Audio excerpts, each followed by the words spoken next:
So, John, let's get one thing clear. When the people said, all that the Lord has said we will do, this was in response to what? That had been revealed to Moses and shared with the people. Please nail that down for us. I am asking a question now. A specific question. Let me repeat it again. When the people said, and all of you please dig this out now, when the people said, all that the Lord has said we will do, this was in response to something that God had shared with Moses, and Moses now shared with the people. And this was their response. What was it that God had shared with Moses that led to this response? This table over here should be jumping up and down with unnatural excitement. Hang on, listen. Come on, you guys. We're even going to include Dan from now on.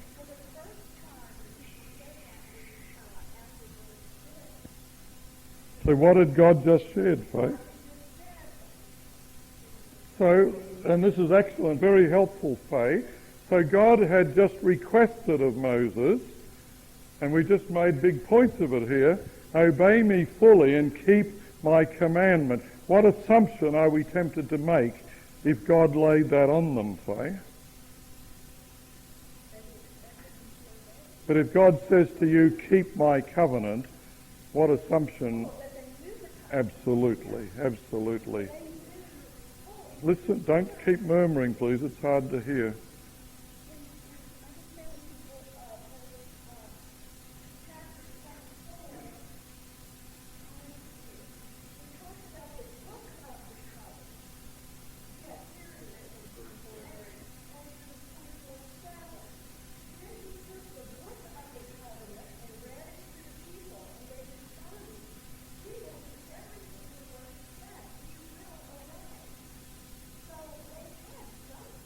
Yes, yes. Okay. Now, excellent, a very good clarification going on here. Now, a big question is arising now. Please listen to this carefully. A lot of people fail to get this, but it's made much of in the New Testament. That's why I'm letting it come out here. Why then did God go ahead and reveal the Ten Commandments in detail? The first time, apparently, in the history of this earth, God actually wrote out with his own finger. You've got 2 minutes to discuss this at your table. In the light of what Faye has just helped us to see, that God has just asked Moses to relay to the people, obey me fully, hear my voice, in other words, and keep my covenant. And the people said, yes, all that the Lord has said we will do. And the next thing we know, God is revealing or writing out Ten Commandments. The New Testament says the law was added. Go ahead, you've got 2 minutes to have a brief discussion. We're about to open up, but I just wondered if anyone caught a glimpse of the fascinating development that God, having already asked his people to obey him fully and keep his covenant, assuming, I think Faye was correct, that the covenant was in place. They certainly were aware of it. But he then goes to all the trouble of speaking the Ten Commandments. Now, did any of you come to grips with the historical setting in which this took place? Any group come to grips with that? Don't call out now, listen carefully. Any table came to grips with that? The historical setting of this, yes. This is very important now. Over here, okay. Speak.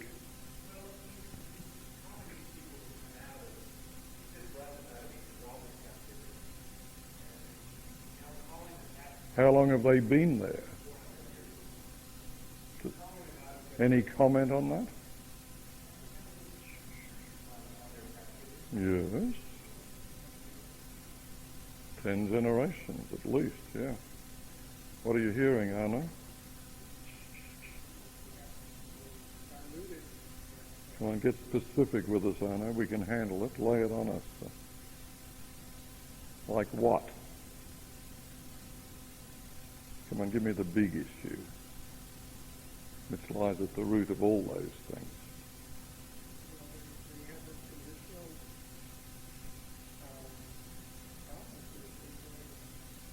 Come on, what might they have lost sight of? I'm still on that. I'm like a bull terrier in Egypt. You're the one who pointed out 10 generations. And maybe there was a dilution, but it was probably most significant in what particular area?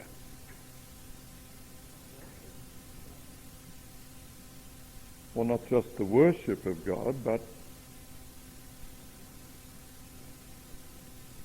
why are you being so faint on this, Arno?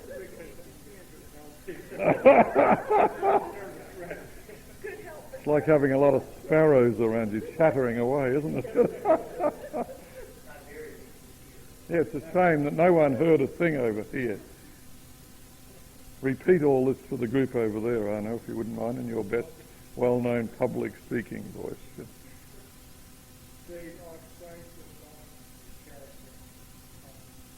I'm sure they did. They were in a land where what was worshipped? Every creature you can think of was made into a god. 400 years. I think they lost probably nearly everything, especially the knowledge of God.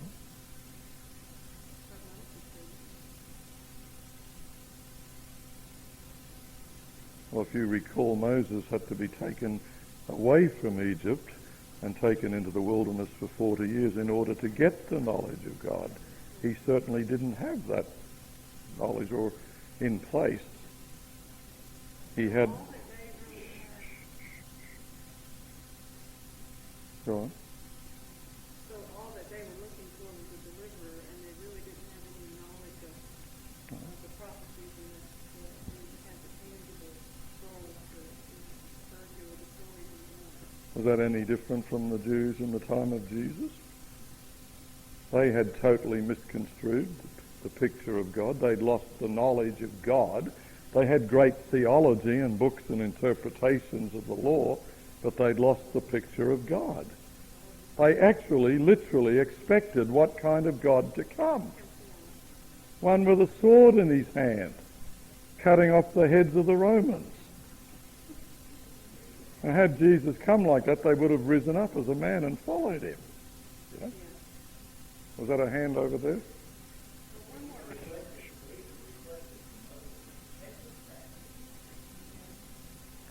Excellent point, Larry. They thought they would have been better off.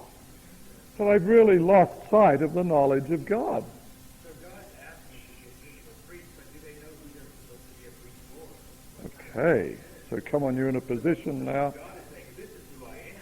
This is my character. This is lifting up these 10 commandments. Because this is at the center of the most holy place that we talked about already in the sanctuary. Now, Dan, you're in a really unique position at the moment. Very rarely does someone get to occupy this seat. Listen carefully now as I lay this on Dan. Listen. How did God then cover his tracks in the giving of the 10 Commandments so that he would not be misunderstood regarding his purpose in giving them, which you have just felt? That's the first base response, Dan. Come on. How did God cover his tracks? I didn't say how they'd know it was coming from God, but how did God cover his tracks so that the people who were on the receiving end of this message would not get the impression, for example, that he was setting up a system now, contrary, and I've got a reason for asking this, contrary Don't keep calling out, Shah. Contrary to the everlasting covenant that was from the beginning. And the general belief is that God was now instituting at Sinai a different system of salvation. I mean, this is the common belief. And we're going to look at the New Testament passage that seems to support this in a moment. But I'm going to ask the question. I'm giving Dan the first slice of this pie because he has set the stage for us very well. Listen carefully. How did God cover his tracks, his bases, so that in the giving of the Ten Commandments, it could not be construed as a new method of being saved in his sight, but rather, what you've pointed out to us, he once again revealed the truth about who he was and what he is and what principles and aspects of his character are to be revered and recognized. I agree with you entirely. God was revealing himself in the giving of the Ten Commandments, but how did he cover his bases? Of course, the Jews missed it anyway. They still managed to set it up as a system that broke their backs. But how did God endeavor to cover his bases here so that wouldn't happen?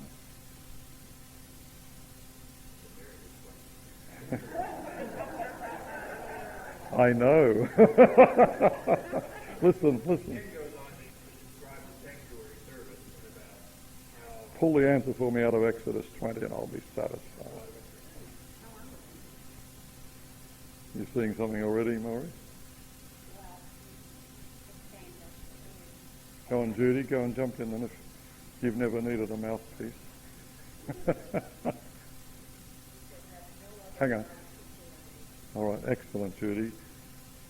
Go ahead and explicate.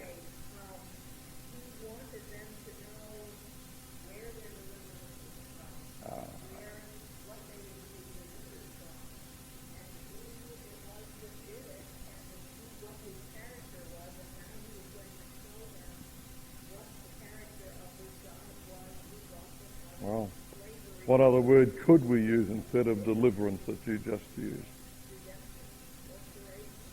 Saved. I'm the God who has saved you from Egypt. I've rescued you. I've redeemed you. I've brought you. Excellent observation, Judy. This is very important observation here. I'm not sure it's hitting everybody yet. God covered his tracks by spelling out, I've already delivered you. I'm not giving you another system of finding deliverance. This is the God who has already delivered you. And now, because that is already in place, he gives these beautiful promises. Tom, I thought you had your hand up then. It wilted.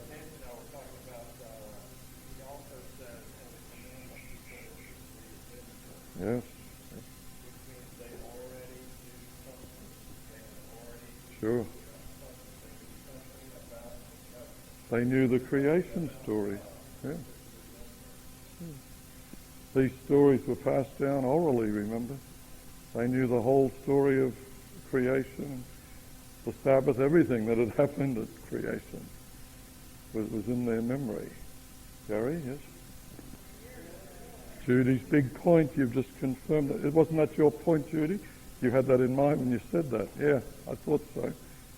Excellent. But say it again, Gary, so that even in Siberia we might get a response. It's what God's really saying. This is a promise, you know. He's promising them sanctification if they permit him to save them first. That's what he's really saying. Incredible statement here. Okay. So God was in as many ways as he could trying to reiterate this great truth, wasn't he? Excellent observation. Yes, okay, very good, yes. So the concern of God, almost like a loving parent here coming through. That's powerful. Jennifer? Okay. which is no different from what we heard over here. I am the Lord your God who has delivered you. I have saved you. And now I'm promising you, it's a promise. You will not go after other gods. I'm promising you this because I'm going to be in you. We're no different from the Jews. We've read them for years as prohibitions. You mustn't do this or I'm going to get angry and punish you. Here is God saying, I've already delivered you, and now I'm going to guarantee you. You won't be this and this and this, because we haven't established it fully yet, but we're getting much closer. Listen. We're getting much closer because there is so much doubt out there in the Christian world that the covenant at Mount Sinai is the same as the everlasting covenant. Now, so far it's sounding to me like the same thing, especially if we're reading the Ten Commandments now in context. He's already called it my covenant. You notice that? He introduces this whole scenario by keep my covenant. He doesn't say my different covenant or another one that I'm setting up. Keep my covenant. I'm always looking for signs that God is shifting focus. He's not doing it here. He's assuming they understand the covenant. Keep my covenant. And then he reminds them that he has already delivered them, and then gives them this beautiful revelation of himself. I would die if you could come up with further confirmation that the covenant on Mount Sinai, which includes the giving of the Ten Commandments, is in fact nothing new, but is a repetition again, as we have found here, here, and here, of the everlasting covenant. Go ahead and produce that evidence for me. You can go all the way into Deuteronomy where these matters are discussed. I want a clear statement or evidence that the covenant on Mount Sinai is the same covenant as the everlasting covenant. He gave them the law is the same covenant agreement that was offered in the everlasting covenant, or was he in fact setting up a new and different system of being saved at that moment? Now, the only evidence we have thus far is the fact that he calls it my covenant, and he does that a number of times here. And secondly, we have the beautiful understanding of the Ten Commandments that just came through, a very Christ-centered view of the Ten Commandments. But I'm looking now for further confirmation. Okay. And the only omission, unfortunately, is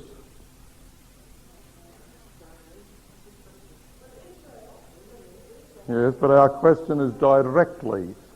I'm speaking directly of the Mount Sinai experience now, and if he'd mentioned Moses there, we'd be jumping up and down, wouldn't we? Oh, I agree with you. No, I agree, we can make a leap of faith here, but that's a big leap at this point, you know? And by mentioning Israel, what was the reference again? It's a good one. Psalms 105, 8 to 10, and there's no question that the mention of Israel includes, you know, Mount Sinai, but the fact that it's missing is picked up on by many people who are...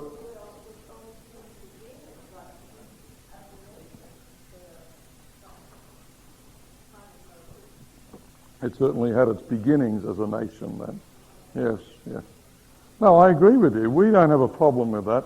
I'm trying to make sure we're not leaving any stone unturned here for anyone to take advantage of, you know. That's why I was hoping it would come out of the first 5 books here. That would be the strongest. Okay, jump in.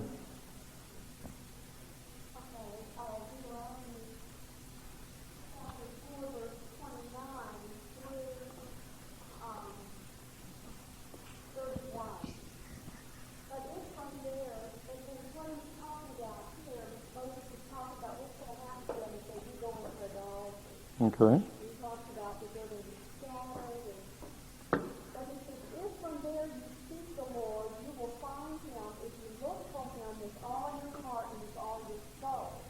When you're in distress and all these things that happen to you, and in the later days, you will be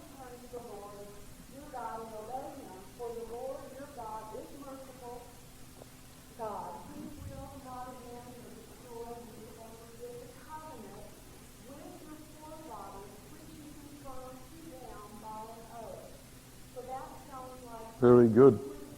Very good passage. So he's referring to the same covenant that was confirmed to their forefathers, which must include the covenant to Abraham, especially in terms of a forefather. What was that reference again? Deuteronomy 4, 29 through 31. It's an excellent passage, and Faye has shown us that the covenant that he's making with them here, this is Sinai now, is the same covenant that was confirmed to their forefathers, which has to include Abraham, who's their big forefather. And we've already seen righteousness by faith in his covenant. Okay. All right.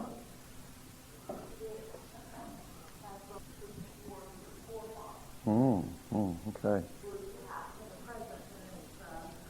So the covenant with the forefathers includes what response? Keeping. Laurie, are you getting a new handle on the phrase keeping the commandments? That's not good enough to revive Northern Virginia.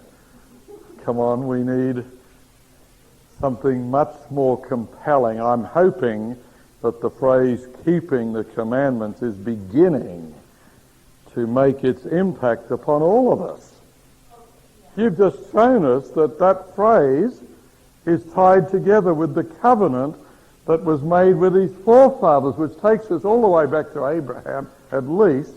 And we know the Abrahamic covenant is the everlasting covenant. So tell me something about the phrase, keeping the commandments. Cindy's waiting in the wings, so don't feel too much pressure. All right, now you could get bolder yet. It's the 10 Commandments we're talking about. Keep my commandments. Come on. Nail it down with a degree of specificity. You know I love specificity.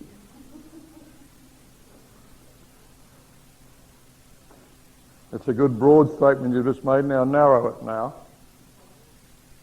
All right, you're kind of going around it nicely here. Cindy, what do you want to add to this comment? Laurie's certainly hearing the issues here. I guess it's just the way it's being stated at the moment. If it's stated a certain way, I will know that we've had a very profitable time with this.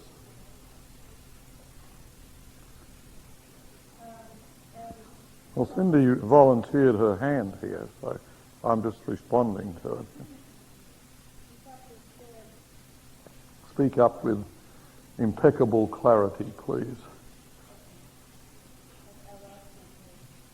You in Deuteronomy?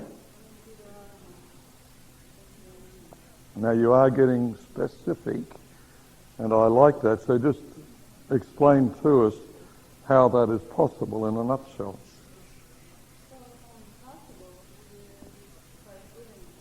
Okay. So through the indwelling presence of Christ, through his Spirit, God's people are given, and what kind of mind is it? Especially in two great areas, which you just spelled out to us. It's a loving mind. Don't move away from specificity now that you've just entered into it. Stay with it. So you're putting on the mind of Christ, and it's a mind that is filled with love, and this love manifests itself. Come on, leave the realm of generalities again and move back into the realm of the specific that we don't want you to leave. You're the one who spelled this out.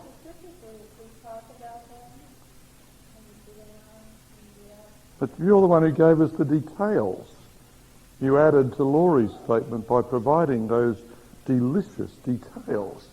Jesus does the same thing. He describes the law this way. He summarizes it as this. So when you have the mind of Christ, you are given a capacity. You're falling back into generalities again. Come on. You're given the capacity to. A nice general statement. Come on. You're given the capacity to. The summary of the law again, Cindy. Go and Vita, bail her out. She said it 6 times.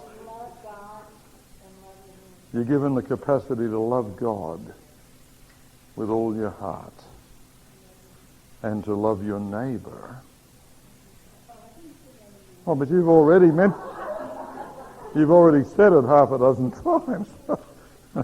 This is what God restores to the human mind. This is the enmity that he places between Satan and the woman. He restores within human beings his law, which Jesus told us is a law of love. And even though there were 10 written, he summarized them as the 2 great principles of love. This is what God puts back into a human mind.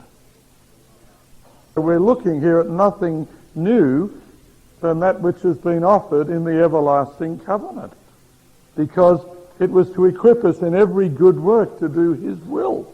And what is God's will? Yes, indeed. Hallelujah. Excellent. Praise the Lord. That's his will. And that's what he puts within us. Thank you for clarifying this, Cindy. Deuteronomy 30. So we're still in a setting of what? The Sinaitic experience. And he's describing circumcision of the heart.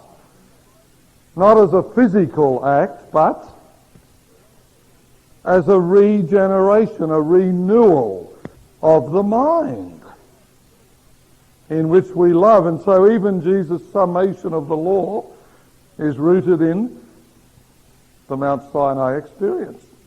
Now this is as powerful a passage that has come out. What's the reference again? Deuteronomy 30, verse 6. Powerful. Allow yourselves to hear it. This is the Mount Sinai experience. And circumcision is now of the heart. Nothing different from him saying, I will put my laws in your hearts and write them in your minds. It's a spiritual renewal taking place. This is at Mount Sinai. I'm wanting you all to see. But the old, and it's getting clearer now, the Old Testament picture at Mount Sinai was not offering a different means of being saved, a set of rules that could never be kept. God was still offering the privilege of writing his laws in the minds of his children. It's a very exciting passage. Judy, you wanted to add to that? Excellent, excellent. Another excellent connection here.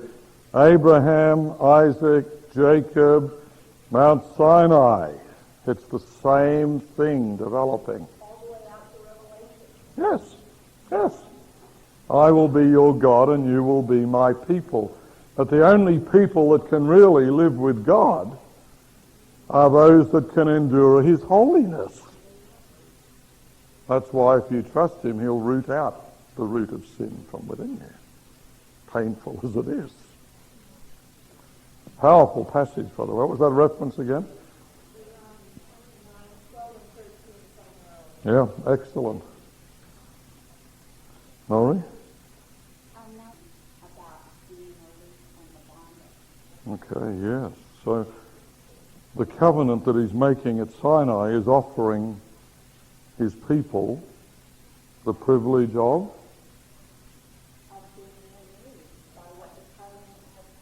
which is another way of saying released from bondage. It's bondage to sin. Yes, indeed. This is. So God was going to have a people that was set apart. And what was it that was to set them apart? What characteristic would be evident in his people? He's already told us they will be a kingdom of priests, a holy nation. Have you allowed holiness to equate with love? Have you? Have you allowed holiness in your mind to equate with love? With agape love. There's no greater moment of holiness than when you have compassion on the poor, the needy, the afflicted, the overcome. That's a moment of holiness. Because agape love, not a sentimental love, but a love based upon the knowledge of what God has done and offered for you in Christ and the gratitude that it evokes within your own heart, leads you to act compassionately and mercifully and justly towards others. I know a lot of people who never permit holiness to equate to love.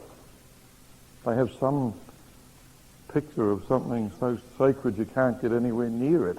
God's holiness is a very practical holiness. He restores the brokenhearted. He heals the sick. He wraps the wounds of those that are broken and hurting. This is God's holiness. That's what Jesus was anointed to do, wasn't it? Anointed by the Spirit of holiness to do those beautiful things in ministry. This is holiness. When you sit down in the gutter with the hopeless, that's holy. And I'll never forget the time I used to take my daughter regularly on trips to Soho in New York so we could do the art gallery scene together. We would do it frequently, and she loved it. She was into art as much as I was. And I had her up there one day. She was only a kid. And I remember it was a cold day. It must have been winter. And Soho is bleak in winter in Manhattan there. And we're trudging along the streets of Manhattan. And all these homeless people are in the doorways. And I'm just walking by, and I realise that Sarah is not with me. And I looked around, and she's way back up the street, and she's really indignant with me. And she said, "Dad!" So I ran back up the street wondering what on earth's happened to her. I was busy looking in windows. I hadn't realised that she'd left me. And she looked at me with this look on her face and said, "How could you?" I said, "Wow, what have I done?" And she's in a doorway with this figure. You know those old khaki great coats, those army coats? There's a figure in the doorway wrapped in one of these big old coats. I couldn't even determine the gender of this person. I could see it was a young person in the doorway, all wrapped up inside this coat and shivering. And my daughter was squatting down in the doorway with her arm around the neck of this person and looking at me in absolute amazement. "How could you?" I said, "Okay, how could I what? How could you walk by and not do something?" I said, "Sarah, there's somebody like this in every doorway." She said, "Well, this girl is only 13 years of age. She's living on the streets." And she looked at me and said, "Dad, do something." I said, "Okay, do something." "Yes, do something." I said, "Well, there's a place round the corner where they take in homeless people, usually only for a month or two at a time. If you like, I'll go around there and see if we can book her in and I'll pay for it." She said, "Please do it." So I went round the corner and this place had a vacancy and I was able to book this girl in. I've forgotten for how long now, a couple of months. And I came back and helped my daughter escort her round. This girl could hardly walk, and she's been living in prostitution at this tender age.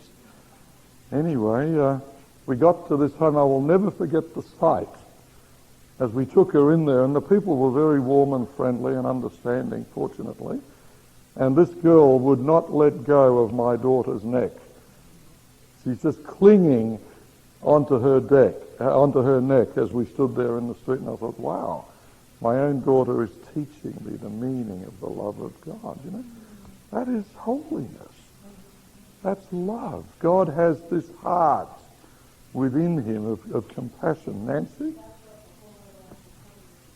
Yes. Yes.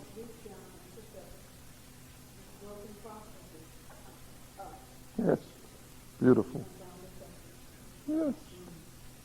The everlasting covenant is God's promise to recreate within us the capacity to love as he loves. And we fight against it, interestingly enough, because God's love is so uncovered at times. Have you noticed that? He doesn't have the kind of boundaries that we have. He reaches across boundaries of social status and race and ethnic backgrounds. He just reaches across them. Yes, yeah. It's taken from us. We've already seen it this weekend. It's robbed us of the capacity to have even a relationship with someone who loves like this, you know? Yes, yes. Which is offensive to our carnal nature. Okay. Yes. Wow. That was love, wasn't it? Mm-hmm. He even did more than that. He became sin. He tasted everything we are. He allowed it to fall on him. Well, I don't know about you, but I'm getting a very distinct impression about the covenant on Mount Sinai. I'm not hearing anything different here, are you? This is the same promise that was made from the beginning.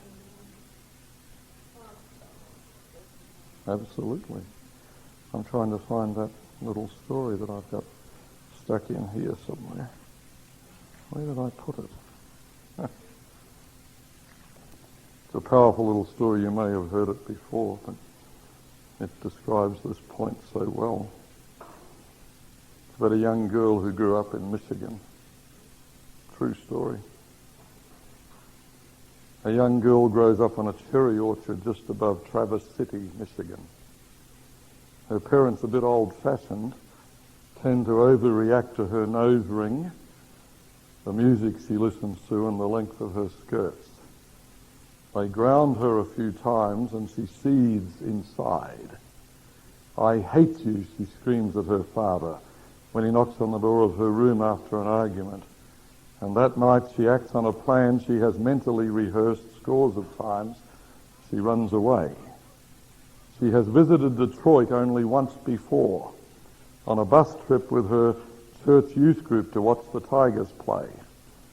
Because newspapers in Traverse City report in lurid detail the gangs, the drugs, and the violence in downtown Detroit, she concludes that is probably the last place her parents will look for her. California maybe, or Florida, but not Detroit. Her second day there, she meets a man who drives the biggest car she's ever seen. He offers her a ride, buys her lunch, arranges a place for her to stay. He gives her some pills that make her feel better than she's ever felt before. She was right all along, she decides. Her parents were keeping her from all the fun. The good life continues for a month or two, 2 months, a year. The man with the big car, she calls him boss, teaches her a few things that men like. Since she's underage, men pay a premium for her. She lives in a penthouse and orders room service whenever she wants. Occasionally she thinks about the folks back home, but their lives now seem so boring and provincial that she can hardly believe she grew up there. She has a brief scare when she sees her picture painted on the back of a milk carton with the headlines, "Have you seen this child?" But by now she has blonde hair with all the makeup and body-piercing jewels. Nobody would ever mistake her for a child. Besides, most of her friends are runaways and nobody squeals in Detroit. After a year, the first sallow signs of illness appear, and it amazes her how fast the boss turns mean. "These days we can't mess around," he growls, and before she knows it, she's out on the street without a penny to her name. She still turns a couple of tricks a night, but they don't pay much, and all the money goes to support her habit. When winter blows in, she finds herself sleeping on metal grates outside the big department stores. Sleeping is the wrong word. A teenage girl at night in downtown Detroit can never close her eyes. Her cough worsens. One night as she lies awake listening for footsteps, all of a sudden everything about her life looks different. She no longer feels like a woman of the world. She feels like a little girl lost in a cold and frightening city. She begins to whimper. Her pockets are empty and she's hungry. She needs a fix. She pulls her legs right underneath her and shivers under the newspapers she's piled atop her coat. Something jolts a synapse of memory, and a single image fills her mind of May in Traverse City, when 1 million cherry trees bloom at once, with her golden retriever dashing through the rows and rows of blossomy trees in chase of a tennis ball. God, why did I leave, she says to herself, and pain stabs at her heart. My dog back home eats better than I do. She's sobbing, and she knows in a flash that more than anything else in the world she wants to go home. 3 straight phone calls, 3 straight connections with the answering machine. She hangs up without leaving a message the first 2 times, but the 3rd time she says, Dad, Mum, it's me. I was wondering about maybe coming home. I'm catching a bus up your way, and it'll get there about midnight tomorrow. If you're not there, well, I guess I'll just stay on the bus and go to Canada. It takes about 3 hours for a bus to make all the stops between Detroit and Traverse City. And during that time, she realizes the flaws in her plan. What if her parents are out of town and missed the message? Shouldn't she have waited another day or 2 until she could talk to them? And even if they are home, they probably wrote her off a long time ago. She should have given them some time to overcome the shock. Her thoughts bounce back and forth between these worries and the speech she is preparing for her father. Dad, I'm sorry. I know I was wrong. It's not your fault. It's all mine. Dad, can you forgive me? She says the words over and over again, her throat tightening even as she rehearses them. She hasn't apologized to anybody in years. The bus has been driving with lights on since Bay City. Tiny snowflakes hit the pavement, rub-worn by thousands of tires. She's forgotten how dark it gets at night out here. A deer darts across the road. Every so often a billboard, a sign posting the mileage to Traverse City. Oh God, she says. The bus finally rolls into the station. Its air brakes hissing in process. The driver announces in a crackly voice over the microphone, 15 minutes, folks. That's all we have here in Traverse City. 15 minutes to decide her life. She checks herself in a compact mirror, smooths her hair, and licks the lipstick off her teeth. She looks at the tobacco stains on her fingertips and wonders if her parents will notice, if they're even there. She walks into the terminal, not knowing what to expect. This is just so convicting here. Well, would you finish reading? I can't read the last paragraph. I get convicted every time I hear it.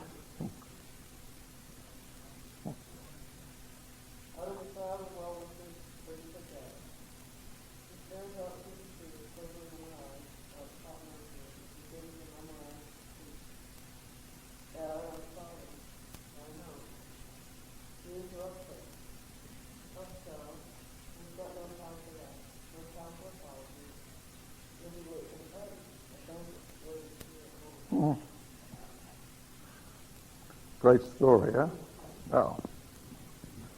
No time for apologies. You'll be late for the party.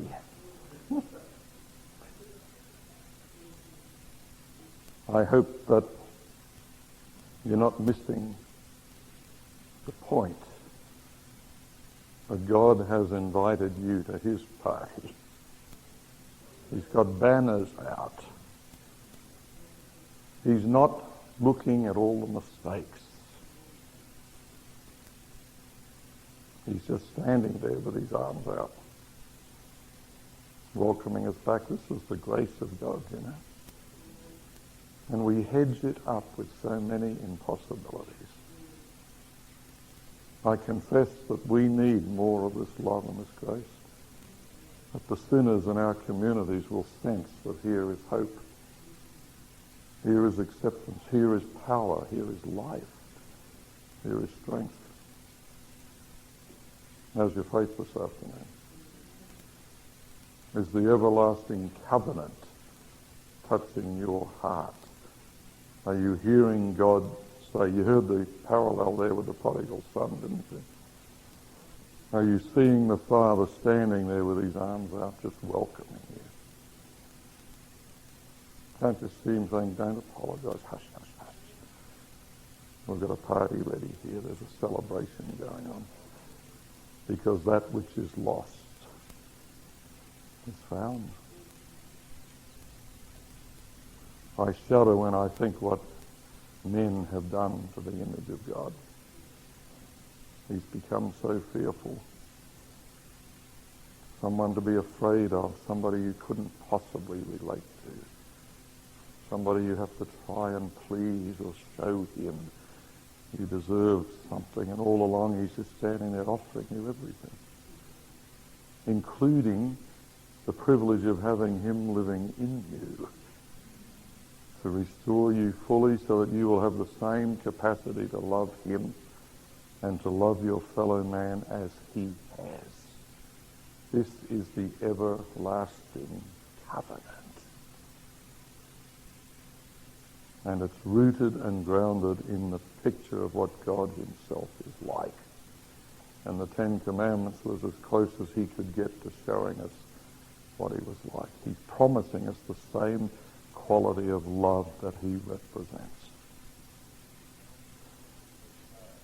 So I'm forced to ask you all this afternoon, are you letting him love you? Are you letting him transform your love into a pure and unselfish and a generous and a giving love that is irresistible even to those in the pits of sin? It's irresistible. Not a 5-minute break, because we're going to switch gears and move into a couple of big chapters now in Galatians, and you'll need all your strength and energy and discernment. Stand up, stretch.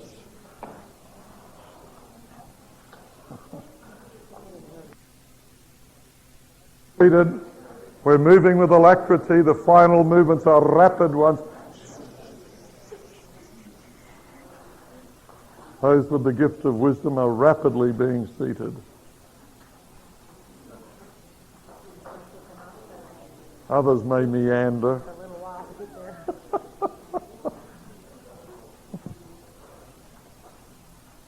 Galatians 3.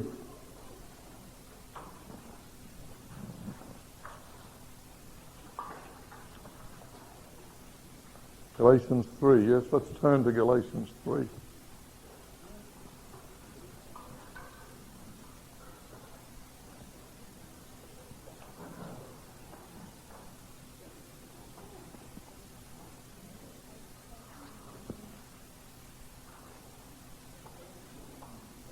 By the way, listen very carefully now.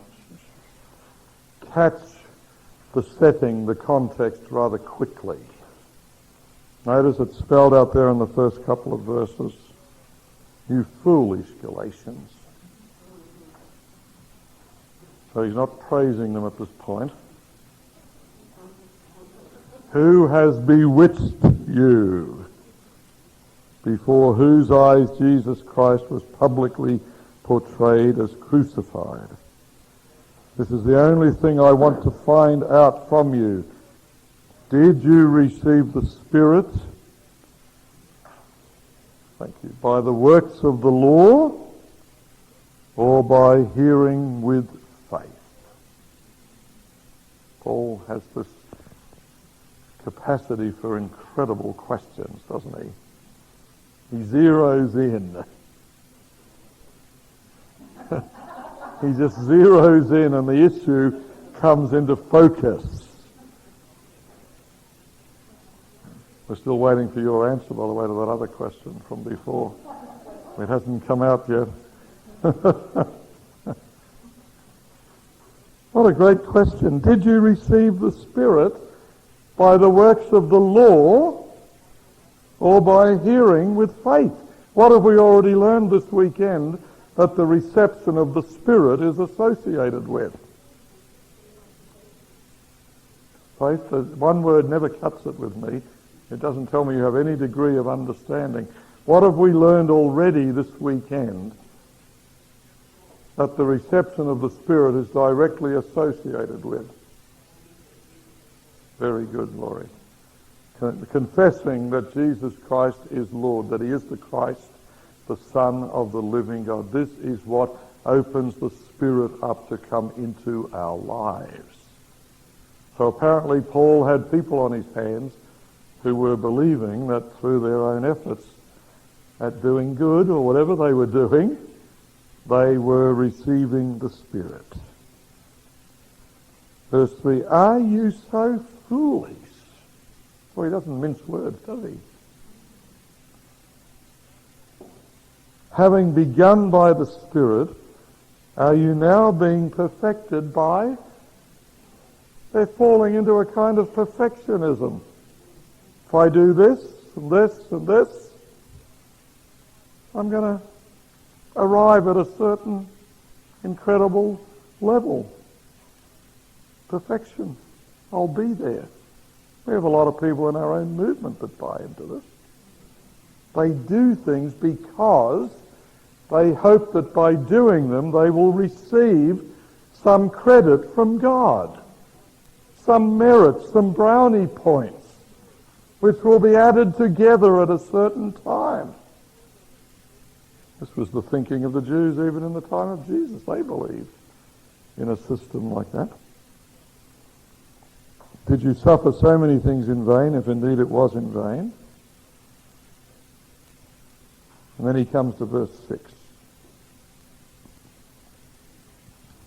Even so Abraham believed God, and it was reckoned to him as righteousness. Here we have a restatement again of the fact that the Abrahamic covenant was a covenant of righteousness by faith. Therefore be sure that it is those who are of faith who are the sons of Abraham. Wow. That's putting paid to a very popular philosophy today, isn't it? That the sons of Abraham today are still those who are born Jewish. Not so according to the Apostle Paul. The sons of Abraham today are those who have faith in Jesus Christ. And the Scriptures, foreseeing that God would justify the Gentiles by faith, preached what beforehand to Abraham? So whatever we just read about Abraham, it was the gospel. Abraham had the good news. It was the basis of the Abrahamic covenant, was the good news.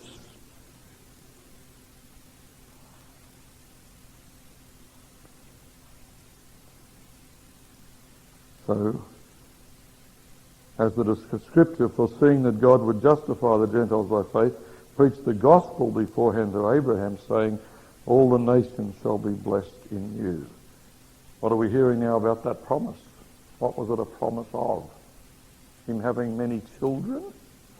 What was it a promise of?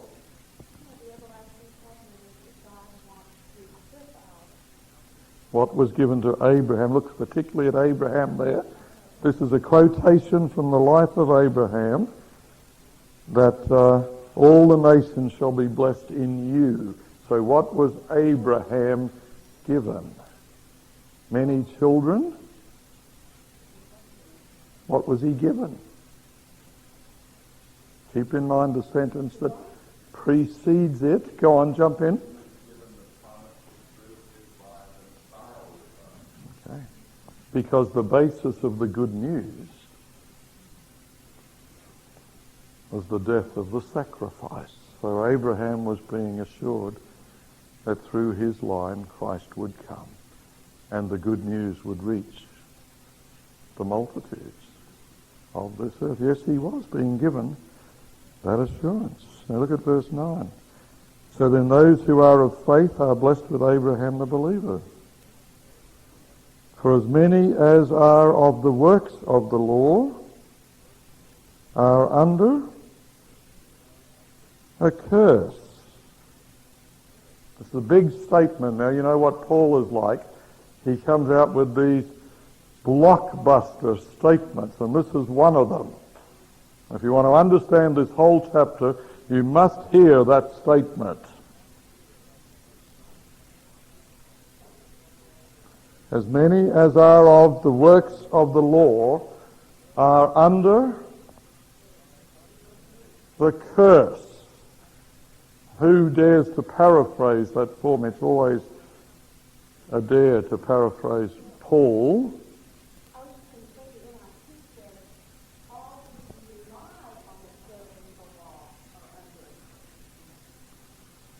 Rely on serving the law. Okay. Observing. Okay. Okay. Anyone paraphrasing that? You're actually hearing it?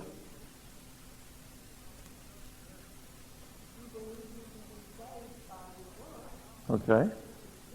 You're cursed. Very good. That's excellent, Faye. Excellent. Listen to Faye again. Repeat that again, would you?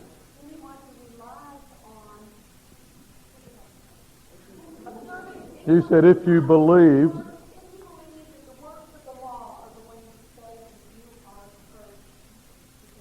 You didn't. It's not exactly the way you said it the first time. It was much better the first time.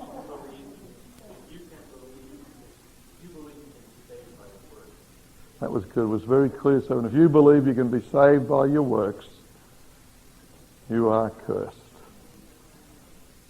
That's the bottom line statement here. Not only are you cursed, you are fallen away from what? Grace. You are now under the law. This is Paul's meaning of being under the law. You are under the curse of the law, because in reality anybody seeking to be saved through their efforts at keeping the law is doomed to failure, because you'd have to keep it perfectly. Exactly. Or even your very motives would be questionable. This is a very basic statement here.